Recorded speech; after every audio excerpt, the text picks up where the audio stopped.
নমস্কার। আপনার কি তুলা রাশি কিংবা আপনার কি তুলা লগ্ন?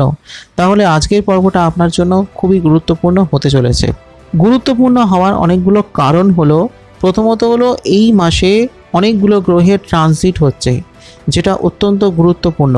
আমাদের প্রত্যেকের জীবনে অনেক দিক থেকেই মুখ্য ভূমিকা রাখে। প্রথমেই হলো শুক্রের প্রভাব। শুক্রের প্রভাব আপনার জন্য বিশেষ করেই স্পেশাল। কারণ কি, আপনি শুক্রের জাতক। আপনার যদি তুলা রাশি হয় তাহলে রাশির অধিপতি হলেন শুক্র, আবার যদি তুলা লগ্ন হয় তাহলে লগ্নের অধিপতি হলেন শুক্র। তো এই শুক্রের অবস্থান আপনার জন্য একটু বিশেষ হতে চলেছে। কারণ কি, শুক্র আপনার অষ্টমের সক্ষেত্রী হচ্ছেন, অর্থাৎ বৃষে তিনি প্রবেশ করবেন। প্রথমে তিনি আপনার সপ্তমে থাকছেন এবং তারপর তিনি অষ্টমে প্রবেশ করছেন। ফলে সেক্ষেত্রে আপনার জন্য কিছু বিশেষ ভূমিকা, বিশেষ রেজাল্ট অপেক্ষা করছে, সেটা বলার অপেক্ষা রাখে না। সেই সঙ্গে বৃহস্পতির অবস্থান, বৃহস্পতি হয়ে গেলেন আপনার তৃতীয়পতি ও ষষ্ঠপতি। তিনি এতদিন ছিলেন সপ্তমে। নিঃসন্দেহে খুব ভালো একটা জায়গা ছিল, আবার কিছু কিছু নেগেটিভ ছিল, কিন্তু এরপর তিনিও চলে যাচ্ছেন অষ্টমে, অর্থাৎ বৃষ রাশিতে, অর্থাৎ দৈত্যগুরু শুক্রাচার্যের গৃহে, অর্থাৎ শত্রুগৃহে দেবগুরু বৃহস্পতির অবস্থান। যিনি এতদিন ছিলেন মিত্রগৃহে, এরপর তিনি শত্রুগৃহে প্রবেশ করছেন। এবং যেহেতু শুক্রাচার্য আপনার রাশি কিংবা লগ্নের অধিপতি এবং বৃষরাশির অধিপতিও হয়ে গেলেন শুক্রাচার্য, সুতরাং আপনার জন্য যে কিছু বিশেষ প্রভাব আসতে চলেছে সেটা বলাই বাহুল্য। তাই দেবগুরু বৃহস্পতির ভূমিকা আপনার ক্ষেত্রে খুবই গুরুত্বপূর্ণ। এবং আরও একটা বলার বিষয় যে দেবগুরু বৃহস্পতি তিনি কিন্তু বৃষ রাশিতে প্রবেশ করার ঠিক দুদিন পর অস্ত চলে যাচ্ছেন, এবং এই গোটা মে মাস জুড়ে তিনি অস্ত থাকছেন বা কম্বাস্ট থাকছেন। সেটাও অত্যন্ত গুরুত্বপূর্ণ হতে চলেছে। তার কী ফল সেগুলোকে নিয়েও আলোচনা হবে। আবার সেই সঙ্গে কেতুর অবস্থান, কেতু দ্বাদশে অবস্থান করছে, অর্থাৎ আপনার ব্যয়ভাবে অবস্থান করছে। সেই ব্যয়ভাবের উপর দৃষ্টি কিন্তু পড়ছে আবার বৃহস্পতির। আবার অন্যদিকে আপনার দ্বিতীয়পতি এবং সপ্তমপতি তিনি হয়ে গেলেন মঙ্গল, অর্থাৎ দ্বিতীয় মানে হয়ে গেল আপনার সেভিংস, আপনার রোজগার বা আপনার উপার্জিত অর্থ কতটা সঞ্চয় হচ্ছে, আপনি পৈতৃক সূত্রে কত ধনসম্পদ প্রাপ্ত করতে পারেন, সেইগুলো দেখা হচ্ছে।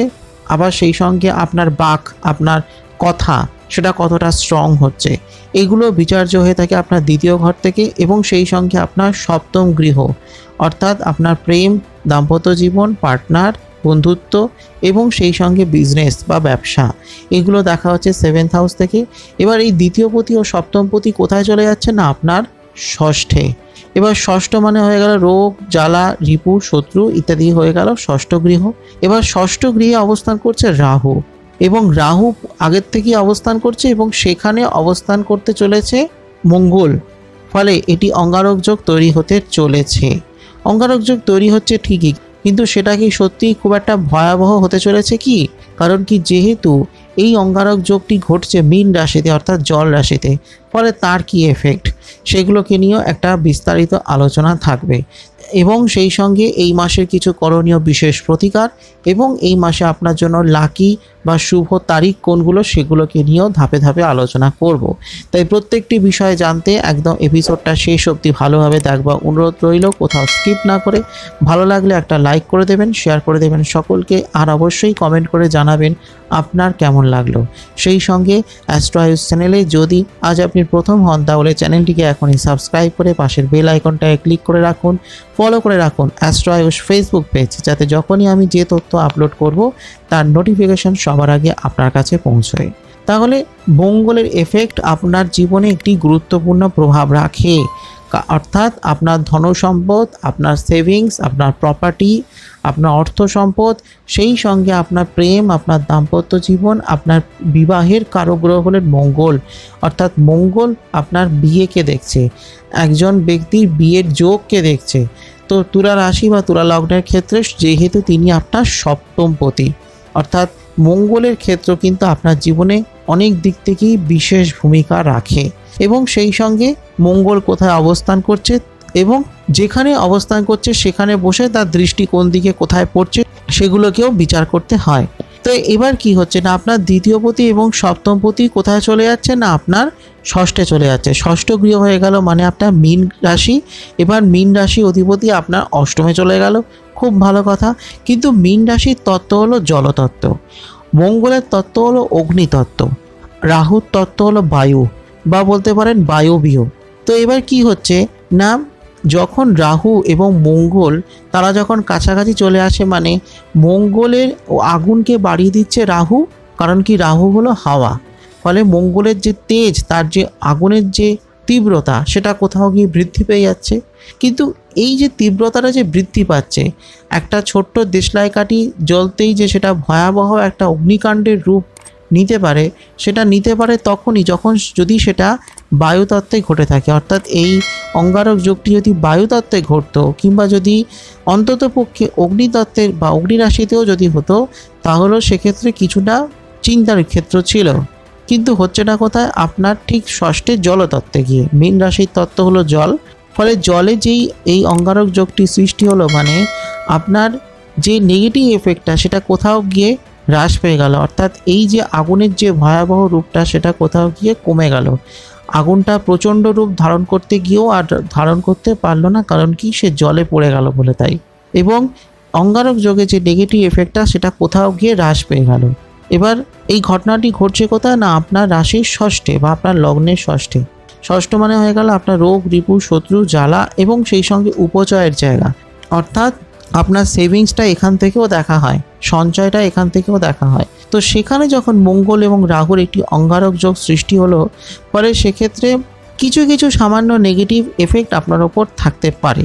বিশেষ করে ল বা আইন সংক্রান্ত কিছু প্রবলেম আপনার ক্ষেত্রে আসতে পারে, যেহেতু এটি জলতত্ত্বে বা জলরাশিতে ঘটছে। কিন্তু এক্ষেত্রেও বলবো যে খুব একটা বড় আকার ধারণ করবে না, কারণ কি যেহেতু আপনার ষষ্ঠপতি তিনি অষ্টমে অবস্থান করছেন, সেহেতু ফলে সেক্ষেত্রে আপনার উপর তার নেগেটিভ এফেক্ট কিছুটা হ্রাস থাকবে। এবং এই অঙ্গারক যোগ তখনই হয় যখন রাহু এবং মঙ্গল তারা একই নক্ষত্রে কিংবা তাদের ডিগ্রিগত অবস্থান 6 ডিগ্রির মধ্যে থাকে। অর্থাৎ রাহু মঙ্গল যখনই 6 ডিগ্রির মধ্যে চলে আসবে, তখনই ধরে নেওয়া হয় যে তাদের মধ্যে একটি অঙ্গারক যোগ সৃষ্টি হচ্ছে। এবং আরও একটা মজার বিষয় হলো যে যখন শনি মঙ্গল ছিল এর আগে, তখন কি হচ্ছিল না, দুটো গ্রহই কিন্তু অ্যান্টি ক্লকওয়াইজ যাচ্ছিল, অর্থাৎ ঘড়ি কাঁটার বিপরীতে। এবার শনিদেবের গতি মঙ্গলের তুলনায় অনেকটা কম, বা মঙ্গলের গতি শনিদেবের তুলনায় অনেকটা বেশি বলে সেই শনিদেবকে ক্রস করে পরের রাশিতে চলে গেছে। কিন্তু এক্ষেত্রে কি হচ্ছে, রাহুর গতি কিন্তু ক্লকওয়াইজ, অর্থাৎ ঘড়ি কাঁটার অভিমুখে। ফলে কি হচ্ছে না, দুটো প্ল্যানেট তারা কিন্তু একে অপরের কাছাকাছি আসতে থাকবে। যত সময় এগোবে তারা একে অপরের অভিমুখে চলতে শুরু করবে, যেহেতু রাহু ঘুরছে ঘড়ির কাঁটার অভিমুখে আর মঙ্গল ঘুরছে ঘড়ির কাঁটার বিপরীত অভিমুখে। ফলে দুটো গ্রহের মধ্যে একটি ক্ল্যাশ হবে, একটা সংঘর্ষ হয়, এবং এই কারণেই এটি অঙ্গারক যোগ, অর্থাৎ অঙ্গার হচ্ছে, অর্থাৎ সমস্ত কিছু পুড়িয়ে দিচ্ছে, সেটাই হলো অঙ্গারক। কিন্তু এক্ষেত্রে যেহেতু এটি জলরাশিতে ঘটছে, ফলে তার নেগেটিভ এফেক্ট তুলনায় অনেকটাই কমে যাচ্ছে। এবং কি হচ্ছে না, যখন তাদের মধ্যে 6 ডিগ্রি অবস্থান যখন থাকছে না, 6 ডিগ্রির থেকে বেশি হয়ে যাচ্ছে, বা যদি 6 ডিগ্রি যদি বাদও দিই, তাদের নক্ষত্রগত অবস্থান যদি পাল্টে যায়, অর্থাৎ রাহু একটি নক্ষত্রে আর মঙ্গল অন্য একটা নক্ষত্রে, কিন্তু তাদের মধ্যে 6 ডিগ্রি দূরত্ব যদি নাও থাকে, তার থেকে কমও যদি থাকে, তাহলেও সেটা অঙ্গারক দোষের মধ্যে পড়ছে না, এবং তার যে নেগেটিভ এফেক্ট সেটাও ততটা আসে না। ফলে সেক্ষেত্রে মঙ্গল এবং রাহু একত্রে থাকবার জন্য, এক গৃহে থাকবার জন্য বা ষষ্ঠে থাকবার জন্য তার যে পজিটিভ এফেক্ট সেটা কিন্তু আপনি পাবেন। এবং তা সেহেতু শত্রু সংক্রান্ত অনেক সমস্যাই সেখানে নাশ হবে, যেহেতু ষষ্ঠে রাহু অবস্থান করছে। এবং সেই সঙ্গে যেহেতু ষষ্ঠে মঙ্গল অবস্থান করছে, সেই সঙ্গে ষষ্ঠে বসে তার সপ্তম দৃষ্টি দিচ্ছে আপনার দ্বাদশকে, অর্থাৎ আপনার ব্যয়ভাবকে, আপনার বিদেশ যাত্রাকে, আপনার আলটিমেট সাকসেসকে।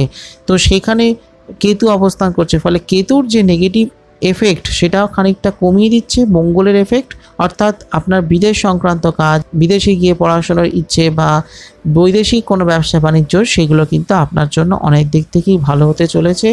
এবং বিভিন্ন প্রতিযোগিতামূলক পরীক্ষায়, বিভিন্ন কম্পিটিটিভ এক্সামে সাকসেস পাওয়ার জন্য একটা দারুণ যোগ সৃষ্টি করেছে এই রাহু মঙ্গলের অঙ্গারক যোগ। খেয়াল রাখতে হবে যে এই রাহু মঙ্গলের অঙ্গারক যোগের কিন্তু বহুবিধ সুফল কিন্তু আমাদের জীবনে আছে, বা বহুবিধ সুফল কিন্তু মানুষ প্রাপ্ত করে থাকে। কিছু কিছু নেগেটিভ এফেক্ট থাকে, কিন্তু সেটা নিয়ে ভয়ভীত হওয়ার কারণ নেই, এবং আপনার ক্ষেত্রেও নয়। কারণ কি, যেহেতু মঙ্গল অষ্টম অধিপতি ডন, তিনি আপনার সপ্তমপতি এবং দ্বিতীয়পতি হয়ে তিনি ষষ্ঠে অবস্থান করছেন।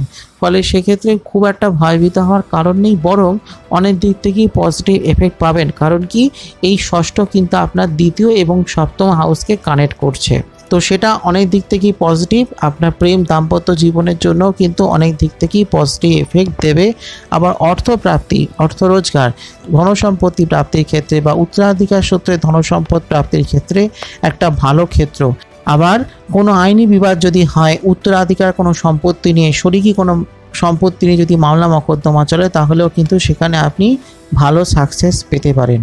তাই আপনার জন্য এই মাসটা কিন্তু অত্যন্ত গুরুত্বপূর্ণ ও তাৎপর্যপূর্ণ হতে চলেছে প্রত্যেক তুলা রাশি এবং তুলা লগ্নের মানুষের জন্য। সেগুলো কি, প্রত্যেকটা জিনিস নিয়ে ধাপে ধাপে আমি আলোচনা করব। যদি শরীর স্বাস্থ্য নিয়ে বলি, তাহলে বলবো যে শরীর স্বাস্থ্য কিন্তু মোটামুটি আপনার জন্য ভালোই থাকবে। এর একটা বড় কারণ হলো সূর্যের অবস্থান, যেটা এতক্ষণ বলা হয়নি। রবি আপনার সপ্তমে অবস্থান করছে এবং উচ্চস্থ হয়ে অবস্থান করছে। রবি মাসের মাঝামাঝি সময় পর্যন্ত আপনার রাশির সপ্তমে উচ্চস্থ হয়ে অবস্থান করবেন বা আপনার লগ্নের সপ্তমে উচ্চস্থ হয়ে অবস্থান করবেন। তার সপ্তম দৃষ্টি থাকছে আপনার লগ্নের ওপর, বা যদি আপনার রাশি হয় তাহলে রাশির ওপর। ফলে শরীর স্বাস্থ্য সংক্রান্ত অনেক সমস্যা কেটে যাবে, স্কিনের অনেক প্রবলেম কেটে যাবে। যদি লগ্ন হয় তাহলে লগ্নের ওপর অনেক খারাপ প্রভাব, অর্থাৎ শরীরের ওপর অনেক খারাপ এফেক্ট কিন্তু কেটে যাবে। এবং তারপর তিনিও কিন্তু অষ্টমে প্রবেশ করছেন, ফলে হেলথ রিলেটেড অনেক সমস্যা বা অনেক সময় অনেকের অ্যাক্সিডেন্টের যোগ থাকে, অনেক কিছু দুর্ঘটনার সমস্যা বা সম্ভাবনা থাকে। তো এই ধরনের কোনো বিপদ সংকট সেগুলোও কিন্তু কেটে যেতে পারে রবির এই অবস্থান। এবং এই অবস্থানটা কিন্তু আপনার জন্য অত্যন্ত শুভ। কারণ কি, রবি কিন্তু আপনার একাদশপতি অষ্টমকে কানেক্ট করছে।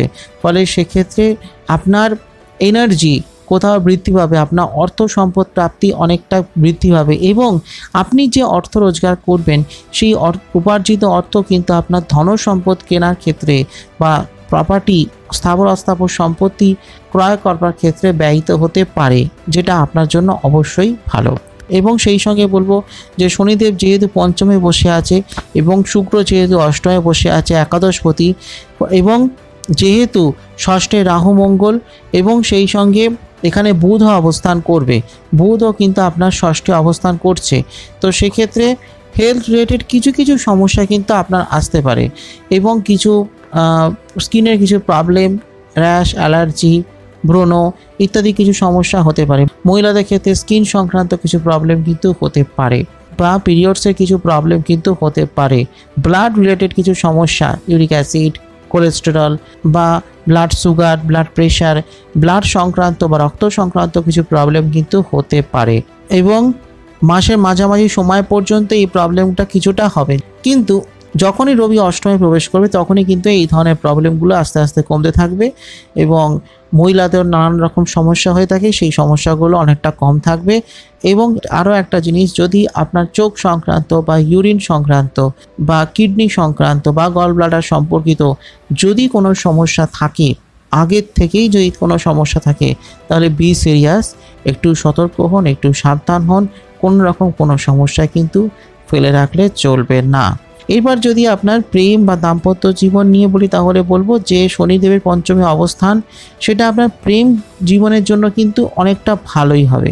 তবে হ্যাঁ, আপনার ভালোবাসার জীবনে বা আপনার দাম্পত্য জীবনে কিছু পরীক্ষা কিন্তু আসতে পারে, সময় কিন্তু কিছু কিছু পরীক্ষা আপনার নিতে পারে, ছোটোখাটো কিছু পরীক্ষা হতে পারে।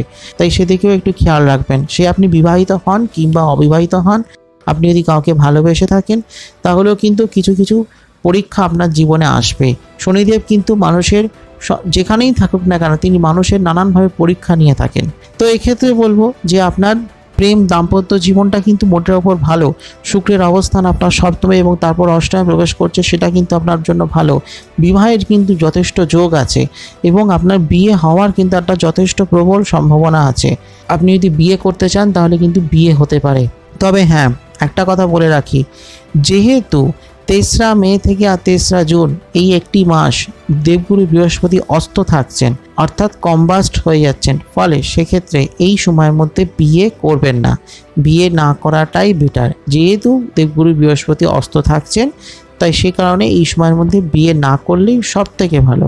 এছাড়া বিয়ে সংক্রান্ত কোনো কথাবার্তা, বিয়ের কাজ ইত্যাদি হতেই পারে। আপনার প্রেম কিন্তু বিয়ে অবধি পৌঁছতে পারে এবং যথেষ্ট সুন্দর একটা সময় কিন্তু আপনার চলবে এবং আপনার বিবাহিত জীবন সুখের হবে। রবির অবস্থান সেটা আপনার জন্য অনেক দিক থেকে পজিটিভ এবং তারপর যখন রবি অষ্টমে প্রবেশ করবে তখন বিবাহিত জীবন আরও ভালো হবে।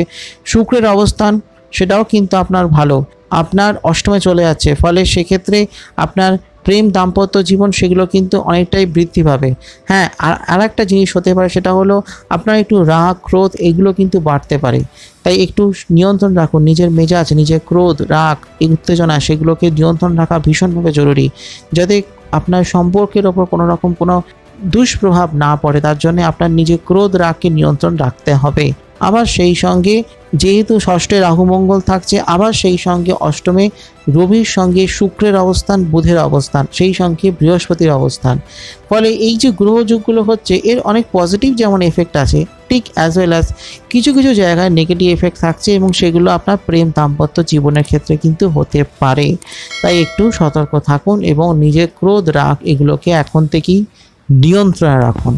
যদি পারিবারিক জীবন নিয়ে বলি তাহলে বলবো পারিবারিক জীবনটা কিন্তু ভালো, যথেষ্ট সুন্দর হবে এবং আপনার চতুর্থপতি পঞ্চমে অবস্থান করছে মার্গী হয়ে অর্থাৎ শনিদেব, তাই সেক্ষেত্রে পারিবারিক জীবনে অনেক সমস্যায় কিন্তু কেটে যাবে এবং শরীর স্বাস্থ্য অনেক ভালো থাকবে আপনার পরিবারের বাবা মা পরিবার পরিজন সকলের, এবং আপনার পরিবারে সুখ শান্তি সমৃদ্ধি শ্রীবৃদ্ধি হবে, সম্পদ বৃদ্ধি পাবে, অর্থ সম্পদ আসবে এবং কিছু ধন সম্পদ প্রপার্টি সেগুলো কিন্তু হতে পারে, সেগুলো আপনার প্রাপ্তি হতে পারে। এবং অনেক সমস্যা, অনেক পুরোনো মামলা মকদ্দমা সেসব যদি কারোর সঙ্গে হয়, মানে আপনার সঙ্গেই হবে এমন কোনো মানে নেই, কিন্তু আপনার পরিবারে কারোর সঙ্গেই হচ্ছে কোনো আইনি সমস্যা, কোনো মামলা মকদ্দমা, তাহলেও কিন্তু সেই সমস্যাগুলো সেই প্রবলেমগুলো কিন্তু কেটে যেতে পারে। এবং বুধের অবস্থান সেটা কিন্তু আপনার জন্য পজিটিভ, বুধ সপ্তমে প্রবেশ করবে এরপর, তখনও কিন্তু সেটা আপনার জন্য ভালো এবং আপনি ভাই বোন পরিবার পরিজন তাদের সম্পূর্ণ সব রকম সাহায্য পেতে পারেন এবং সকলের সঙ্গে একটা খুব সুন্দর কমিউনিকেশন হবে, সুন্দর একটা সম্পর্ক থাকবে। মঙ্গল যেহেতু আপনার দ্বিতীয়পতি, ফলে ষষ্ঠে তার অবস্থান, ফলে ধনসম্পদ প্রাপ্তির ক্ষেত্রে একটা ভালো জায়গা, বা ধরুন বাবা মা তারাও কিছু ধনসম্পদ পেতে পারেন এবং আপনার পরিবারে সবসময় একটা সুখের ভালো একটা সুন্দর সময় চলবে, সুন্দর একটা পরিস্থিতি চলবে। যদি শিক্ষাক্ষেত্র নিয়ে বলি তাহলে বলবো যে যথেষ্ট উন্নতির সময় কিন্তু আছে, একটু চ্যালেঞ্জিং হতে পারে, মনোযোগে একটু অভাব ঘটতে পারে তুলা রাশির বা তুলা লগ্নের স্টুডেন্টদের ক্ষেত্রে, কিন্তু মনোযোগটাকে যদি এক জায়গায় রাখা যায় তাহলে কিন্তু বিশাল রকম সাকসেস অপেক্ষা করছে আপনার জন্য। স্টুডেন্টদের জন্য কিন্তু দারুণ সময়। বা ধরুন আপনি যদি কোনো পরীক্ষার প্রস্তুতি নেন, কোনো কম্পিটিটিভ এক্সাম, সেটা মেডিকেল জয়েন্ট, ইঞ্জিনিয়ারিং জয়েন্ট, যে কোনো রকম জয়েন্ট এক্সাম জন্য যদি আপনি প্রস্তুতি নেন, কোনো চাকরির পরীক্ষার জন্য প্রস্তুতি নেন, তাহলে সেই পরীক্ষাগুলো কিন্তু সাকসেস পাওয়ার জন্য দারুণ সময়। কারণ কি ষষ্ঠ স্থান হলো শত্রুর জায়গা, সেই শত্রুর জায়গায় অবস্থান করছে মঙ্গল, সেই সঙ্গে রাহু, ফলে সেক্ষেত্রে শত্রু পরাস্ত হবে, শত্রু বা আপনার প্রতিদ্বন্দ্বী তাদেরকে পরাস্ত করে আপনি সামনের দিকে এগোতে পারবেন, আপনার প্রতিযোগিতায় আপনি জয়লাভ করতে পারেন। এই মঙ্গল এবং রাহুর এই অবস্থান সেটা কিন্তু দুর্দান্ত এবং সেই সঙ্গে আপনার ষষ্ঠপতি অষ্টমে অবস্থান করছে, ফলে সেক্ষেত্রে আপনার সাকসেস পাওয়ার জন্য একটা দারুণ যোগ, দারুণ একটা সময়, দারুণ একটা মুহূর্ত। তাই যথেষ্ট ভালো সময়, শুধু নিজের কর্মটা ঠিকঠাক করে যান। পঞ্চমে শনিদেবের অবস্থান সেটা আপনার কর্মজীবনে আপনার কেরিয়ারের সাকসেসের জন্য কিন্তু একটা বিশাল রকম প্লাস পয়েন্ট, বিশাল রকম প্লাস পয়েন্ট। এবং বড় শিক্ষা প্রতিষ্ঠান থেকে পড়াশোনা করবার একটা দারুণ সুযোগ কিন্তু আপনার জীবনে আসতে পারে। তাই শিক্ষাক্ষেত্র কিন্তু বেশ ভালো, সে আপনি শিক্ষার্থী হতে পারেন, শিক্ষক হতে পারেন, মোট কথা এডুকেশনাল সেক্টরটা কিন্তু বেশ ভালো। এবার যদি কর্মজীবন নিয়ে বলি, কর্মজীবনটা কিন্তু বেশ উন্নতি হতে চলে যায়। প্রথমেই যদি চাকরি ক্ষেত্র নিয়ে বলি তাহলে বলবো চাকরির জায়গাটা কিন্তু বেশ ভালো। আপনি চাকরি করতে চাইছেন, চাকরির জন্য চেষ্টা করছেন, তাহলে কিন্তু ভালো চাকরি প্রাপ্তির সম্ভাবনা রয়েছে। ধরুন আপনি ফ্রেশার, বা ধরুন আপনি চাকরি করছিলেন, চাকরিটা কোনোভাবে চলে গেছে বা চাকরিটা আপনি ছেড়ে দিয়েছেন, নতুন কোনো চাকরির সন্ধান করছেন, তাহলে কিন্তু সেটা হয়ে যেতে পারে। তাই যথেষ্ট উন্নতি কিন্তু আছে, আপনার জীবনে কিছু ভালো সুযোগ আসতে পারে, কর্মক্ষেত্রে একটা ভালো সুযোগ আসতে পারে। নিজের চেষ্টাটা চালিয়ে যান। আপনি ফ্রেশার হতে পারেন, আপনি ইন্টারভিউয়ের জন্য অ্যাপ্লাই করছেন বা চাকরির জন্য অ্যাপ্লাই করছেন, সিভি জমা দিচ্ছেন, ভালো চাকরি আপনার হয়ে যেতে পারে। হ্যাঁ, সেটা যে খুব ভালো হতে পারে বা কয়েক লক্ষ টাকা প্যাকেজের চাকরি হতে পারে সেটা আমি গ্যারান্টি দিয়ে বলতে পারছি না, কিন্তু ভালো কাজের সূত্র আপনি পেয়ে যেতে পারেন, ভালো কাজের সোর্স আপনি পেয়ে যেতে পারেন, চাকরির সোর্স আপনি পেতে পারেন। তাই যারা ফ্রেশার বা যাদের চাকরি নেই তাদের জন্য কিন্তু ভালো সময়। বা ধরুন আপনি চাকরিমুখী কোনো কোর্স করছেন, পড়াশোনা করছেন, কোনো প্রফেশনাল কোর্স করছেন, তাহলেও কিন্তু ভালো সময়, এবং কোর্স শেষে এবং পড়াশোনা শেষে ভালো চাকরি প্রাপ্তির কিন্তু একটা সম্ভাবনা রয়েছে। বা ধরুন আপনি চাকরির পরীক্ষার প্রিপারেশন নিচ্ছেন, সেটা গভর্নমেন্ট জবের জন্য হতে পারে, প্রাইভেট সেক্টরে জবের জন্য হতে পারে। বিভিন্ন মাল্টিন্যাশনাল কোম্পানিও কিন্তু চাকরির জন্য লোক রিক্রুট করে এবং সেটা পরীক্ষা দিয়ে। তো সেক্ষেত্রে বলবো আপনি কিন্তু ভালো পরীক্ষা দিতে পারবেন, প্রপারলি প্রিপারেশনটা নিন, খাটুন, পরিশ্রম করুন, আপনি কিন্তু যথেষ্ট রকম সাকসেস লাভ করতে পারবেন। এবং মঙ্গল ও রাহুর অবস্থান, অর্থাৎ এই যে অঙ্গারক যোগ, এই অঙ্গারক যোগটা কিন্তু আপনার জন্য প্লাস পয়েন্ট। আপনার কর্মজীবনে সাকসেস পাওয়ার জন্য, চাকরি প্রাপ্তির জন্য বা যথেষ্ট উন্নতি লাভের জন্য, যে কোনো প্রতিযোগিতায় পরীক্ষায় সাকসেস পাওয়ার জন্য কিন্তু যথেষ্ট ভালো। তাই চাকরির ক্ষেত্রে কিন্তু বেশ ভালো, এবং চাকরি প্রাপ্তির জন্য একটা ভালো জায়গা। যে কোনো প্রতিযোগিতায় প্রতিযোগীকে পরাস্ত করে সামনের দিকে এগিয়ে যাওয়ার জন্য একটা ভালো জায়গা, ভালো একটা যোগ। সেই সঙ্গে বলবো যে আপনি যদি কোথাও চাকরি করেন তাহলেও কিন্তু সেখানে আপনার পদোন্নতি হতে পারে, আপনার যথেষ্ট ইনক্রিমেন্ট হতে পারে, আপনার কর্মক্ষেত্রে আপনার অগ্রাধিকার, আপনার প্রাধান্য বৃদ্ধি পেতে পারে এবং খুব ভালো সময়। হ্যাঁ, আপনাকে এই সময়টা একটু বেশি পরিশ্রম হয়তো করতে হতে পারে, কারণ কি যেহেতু ষষ্ঠী রাহু মঙ্গলের অঙ্গারক যোগ, ফলে সেক্ষেত্রে আপনাকে হয়তো একটু বেশি পরিশ্রম হয়তো করতে হতে পারে, কিন্তু সেটা আপনার কর্মক্ষেত্রে আলটিমেট সাকসেসের জন্য দারুণ একটা সময়। সেই সঙ্গে বলবো আপনার কর্মক্ষেত্রে কিন্তু কিছু পরিবর্তন হতে পারে। বা ধরুন আপনি কোনো মাল্টিন্যাশনাল কোম্পানিতে চাকরি করছেন, তাহলে হয়তো আপনার বিদেশ যাত্রা অবধি হতে পারে, বিদেশে গিয়ে কাজ, বিদেশে গিয়ে চাকরিও হতে পারে। কারণ কি যেহেতু মঙ্গলের দ্বাদশে দৃষ্টি এবং যেহেতু এই দ্বাদশে কেতুর অবস্থান, ফলে সেটা আপনার বিদেশ যাত্রার জন্য কিন্তু একটি সুগম পথ তৈরি করছে।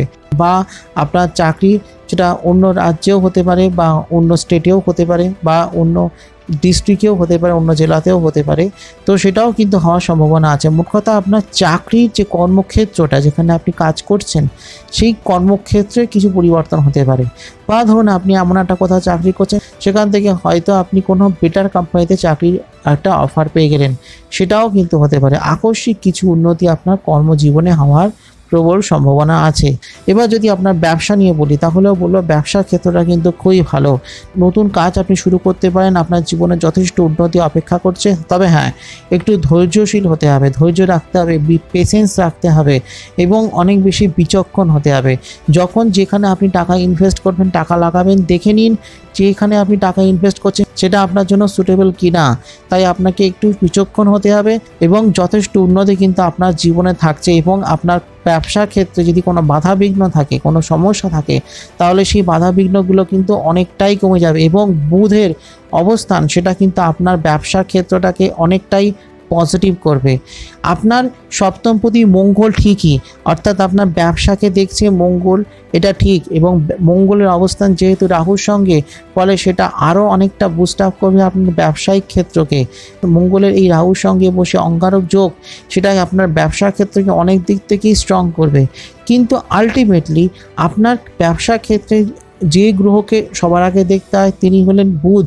বুধ ফাইন্যান্সকে দেখছে, বুধ বিজনেসকে দেখছে, বুধ কাস্টমার রিলেশনকে দেখছে। তো এখানে বুধের অবস্থান খুবই গুরুত্বপূর্ণ। এবং বুধ যেহেতু আপনার সপ্তমে অবস্থান করে, ফলে সেক্ষেত্রে আপনার বিজনেসে সাকসেস পাওয়ার জন্য একটা দারুণ ক্ষেত্র, এবং আপনার বিজনেসটা আরও বহু দিকে ছড়িয়ে পড়তে পারে। আপনার জায়গা যেখানে করছেন সেখান থেকে আরও দূরে, অন্য রাজ্যে, অন্য দেশে অবধি সেটা ছড়িয়ে পড়তে পারে। এবং তার একটা বড় কারণ হলো আপনার সপ্তমপতির ষষ্ঠে বসে তার দ্বাদশে দৃষ্টি এবং দ্বাদশে কেতুর অবস্থান, এবং সেই দ্বাদশে কেতুর উপর বৃহস্পতির দৃষ্টি। ফলে সেটাও কিন্তু একটা দারুণ প্লাস পয়েন্ট আপনার কর্মজীবনের জন্য, আপনার ব্যবসায় উন্নতির জন্য। বা ধরুন আপনি ফ্রিল্যান্স কোনো কাজ করছেন বা আপনি সেলফ এমপ্লয়েড, তাহলেও কিন্তু ভালো উন্নতি সেখানে আছে। তবে হ্যাঁ, একটা জিনিস খেয়াল রাখবেন, কোনো ঋণ নিতে কিন্তু এই সময় চট করে যাবেন না। যদি খুব একান্ত প্রয়োজন না হলে ঋণের জন্য অ্যাপ্লাই করবেন না। যদি করেন তাহলে সেটা 10ই মে বাদে গিয়ে করবেন, না হলে কিন্তু তার আগে কিন্তু চট করে করতে যাবেন না। বা ঋণ যদি কোথাও চেষ্টা করে থাকেন, অ্যাপ্লাই করে থাকেন, সেই ঋণ বা লোনের টাকা আপনার স্যাংশন হয়ে গেলেও সেটা কিন্তু সঠিক জায়গায়, সঠিক ক্ষেত্রে ব্যবহার করতে হবে।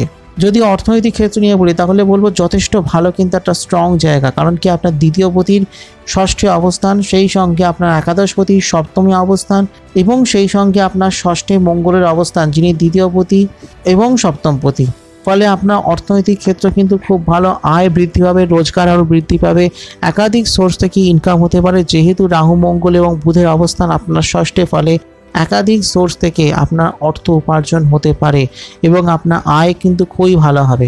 হ্যাঁ, কিছুটা ব্যয় বৃদ্ধি হওয়ার সম্ভাবনা থাকছে, কারণ কি যেহেতু দ্বাদশে কেতু থাকছে। কিন্তু এরপর কি হচ্ছে, যখনই বৃহস্পতি উদয় হয়ে যাবে, অর্থাৎ জুন মাস থেকে বৃহস্পতি যখন উদয় হয়ে যাচ্ছে এবং তার দৃষ্টি যেই কেতুর ওপর পড়তে শুরু করবে, অর্থাৎ আপনার দ্বাদশে, তখন থেকে কিন্তু এই ব্যয়ের যে সমস্যা, অত্যধিক ব্যয় বা আননেসেসারি খরচ, সেগুলো কিন্তু অনেকটা কম থাকবে। তবে আপনার যে সবসময় আননেসেসারি খরচ হবে এটার কোনো মানে নেই। দেখতে হবে আপনার হরোস্কোপে ব্যয়ভাবে কে আছে, দ্বাদশ ঘরটা ফাঁকা না সেখানে কোনো প্ল্যানেট আছে, সে কী কন্ডিশনে রয়েছে, সেটা একটা দেখার বিষয়। তো যদি স্বাভাবিকভাবেই বলা হয় তাহলে বলবো যে আপনার অনেক সমস্যায় কিন্তু কাটিয়ে দেবে এই রাহু মঙ্গলের অবস্থান, এবং আর্থিক অনেক সমস্যা কাটবে। সেই সঙ্গে রবির অবস্থান, সেটাও কিন্তু অনেক দিক থেকে পজিটিভ, এবং অনেক সমস্যায় কিন্তু আপনার জীবন থেকে কেটে যেতে পারে, অনেক আর্থিক সমস্যা কিন্তু কেটে যেতে পারে। কিন্তু নিজের যে খরচ, নিজের যে ব্যয়, সেটা কিন্তু নিয়ন্ত্রণ রাখতে হবে। এছাড়া আপনি কোথাও যদি স্টক এক্সচেঞ্জে বা শেয়ার মার্কেটে বিনিয়োগ করেন তাহলে সেটা আপনার জন্য মোটামুটি ভালো, তবে সেটা বুঝে করবেন। যেহেতু জলরাশিতে গিয়ে অঙ্গারক যোগটি হয়েছে, তাই চট করে শেয়ারে বিনিয়োগ করতে যাবেন না। যদি করেন তাহলে সেটা মাসের শেষের দিকে করবেন। কিন্তু আর যদি আপনি শেয়ার মার্কেট বা স্টক এক্সচেঞ্জ, যদি কোনো আপনার অ্যানালিটিক্যাল কোনো কাজ থাকে, যেটা আপনি অ্যানালিসিস করছেন শেয়ার মার্কেট নিয়ে, তাহলে সেটা আপনার জন্য কিন্তু ভালো। সেটা সেই প্রফেশনে বা সেই কেরিয়ারে আপনার ভালো উন্নতি আছে। কিন্তু এই সময়ের মধ্যে আপনি চেষ্টা করবেন যাতে কোথাও নতুন করে বিনিয়োগ না করার, সেটাই তাহলে আপনার জন্য ভালো। যথেষ্ট উন্নতি আপনার জীবনে আছে, আপনার কর্মজীবনে আছে, আপনার অর্থনৈতিক ক্ষেত্রে রয়েছে, এবং অর্থনৈতিক ক্ষেত্রটা কিন্তু বেশ ভালো। আপনার অনেক দিক থেকে অর্থ উপার্জন হতে পারে, একাধিক সোর্স থেকে অর্থ উপার্জন হতে পারে, যেহেতু মঙ্গল রাহুর একটি অঙ্গারক যোগ, সেই সঙ্গে অন্যান্য প্ল্যানেটের কিছু ভালো অবস্থান, সেটা আপনার একাধিক সোর্স থেকে বৈদেশিক সোর্স থেকে অর্থ উপার্জন হতে পারে। এবং যত সময় এগোবে ততই আপনার আর্থিক ক্ষেত্র আরও ভালোর দিকে এগোবে এবং আরও একটা স্ট্রং জায়গায় এগোবে।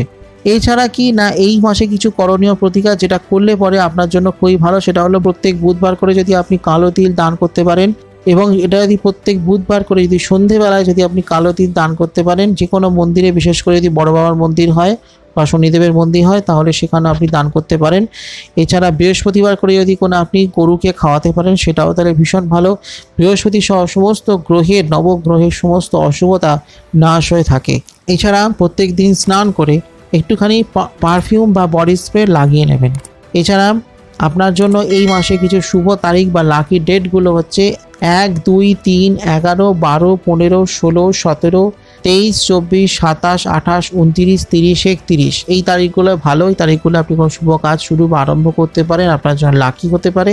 আর একটু সাবধান থাকতে হবে যে তারিখগুলো, সেটা হচ্ছে 4, 5, 8, 9, 10, 18, 19, 20, 21, 22। এই তারিখগুলো একটু সতর্ক, একটু সাবধান থাকুন।